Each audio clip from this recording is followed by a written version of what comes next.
여러분, 서울 부동산 시장에 세대 교체가 일어나고 있는 거 알고 계십니까? 이를테면 선수 교체가 일어나고 있다는 거죠. 50대나 60대는 팔고 30대는 사고 이런 현상이 벌어지고 있는 것입니다. 여러분, 그런데 여기에 가장 중요한 조건은 뭐냐?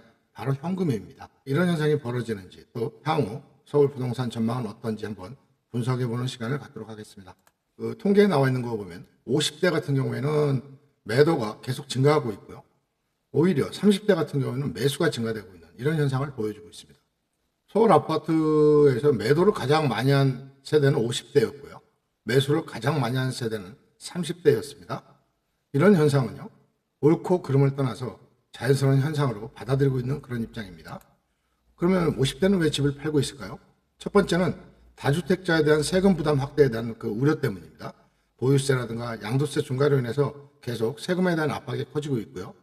또 향후에 보유세라든가 이런 추가 규제 가능성에 대한 불안감이 커지면서 선제적으로 50대들은 물건을 팔고 있는 거죠.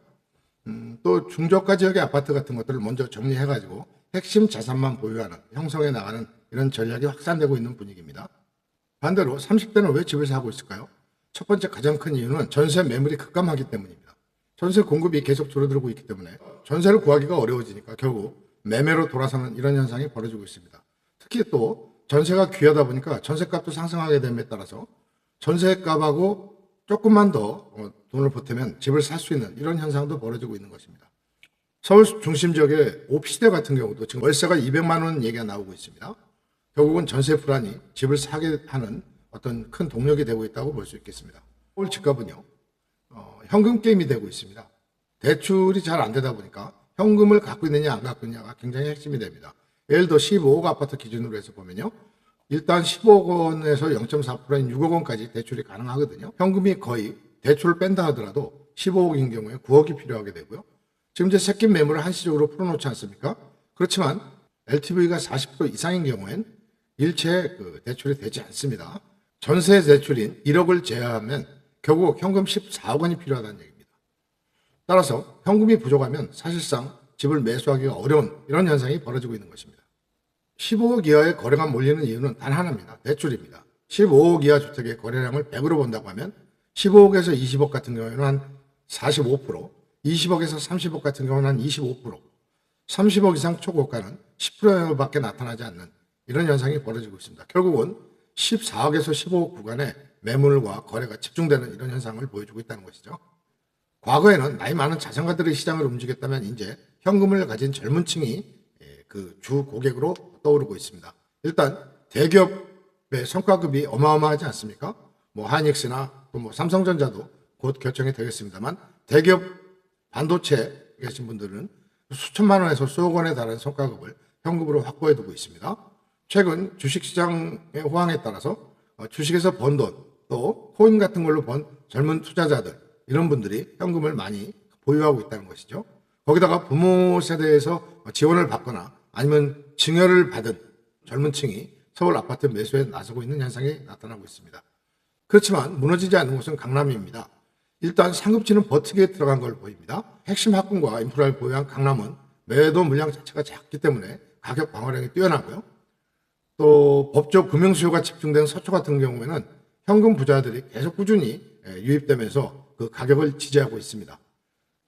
개발 기대감이 큰 용산 이런 데는 희소성이 맞물리면서 매도보다는 보유 심리가 강하게 버티고 있는 이런 입장이라고 할 수 있겠습니다. 결국 핵심지 보유자들은 팔 이유를 못 느끼고 있는 거죠. 현금이 있고 또 결국은 장기적으로 상승할 거라는 걸 믿기 때문입니다. 매도 대신 증여를 하는 경우가 많이 늘어나고 있습니다. 만약에 집값이 내릴 거라고 생각한다면 증여를 하지 않겠죠. 그러나 지금 집값이 더 오를 거라는 믿음이 있기 때문에 팔지 않고 잔여하게 넘기는 것입니다. 따라서 증여 건수가 상당히 늘어나고 있고요. 2025년 초와 26년 초에 비교해 보면 거의 증여 건수로 보면 4배 정도가 늘어난 걸 알 수가 있었습니다. 앞으로 서울 부동산 시장은 어떻게 될까요?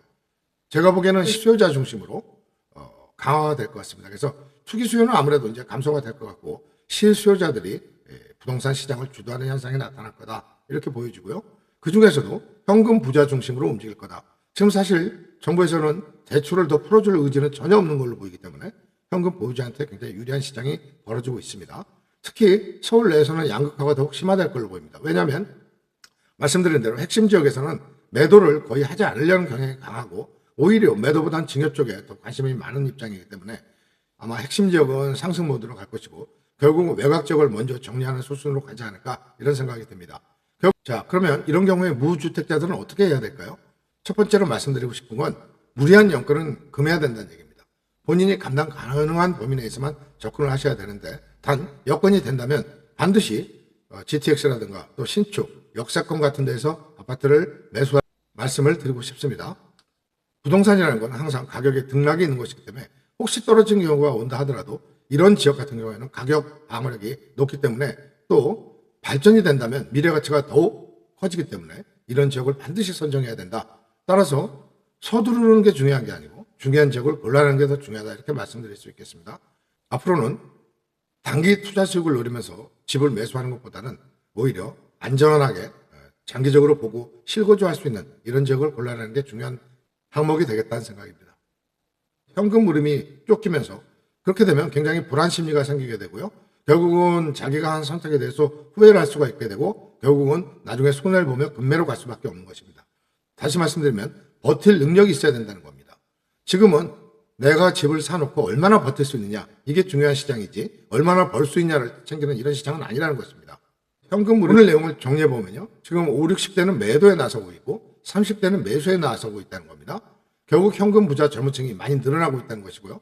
이건 외국의 사례도 비슷합니다. 앞에 말씀드린 대로 15억 이하 주택에 매수가 집중되고 있다는 점도 참고하시고요.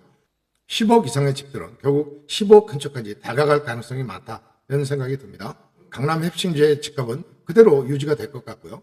외곽 지역 같은 경우에는 격차가 좀 벌어질 것 같습니다. 외곽 지역에서 매수를 고민하는 분들은 정말 신중하게 알짜를 골라내는 게 가장 중요한 요소가 되겠다 이렇게 볼 수 있겠습니다. 저는 장기적으로 볼 때 결국은 이런 현상들이 일어나면 서울의 집값은 특히 핵심 지역을 중심으로 해서 상승이 이어지고 외곽 지역으로 번지는 예상하는 사람입니다만 여러분들은 지금 서울 부동산이 바닥이라고 보시는지 아니면 또 다른 상승의 시작이라고 보시는지 여러분들의 의견도 듣고 싶습니다. 구독, 좋아요도 함께 부탁드립니다. 다음 시간에 뵙겠습니다. 감사합니다.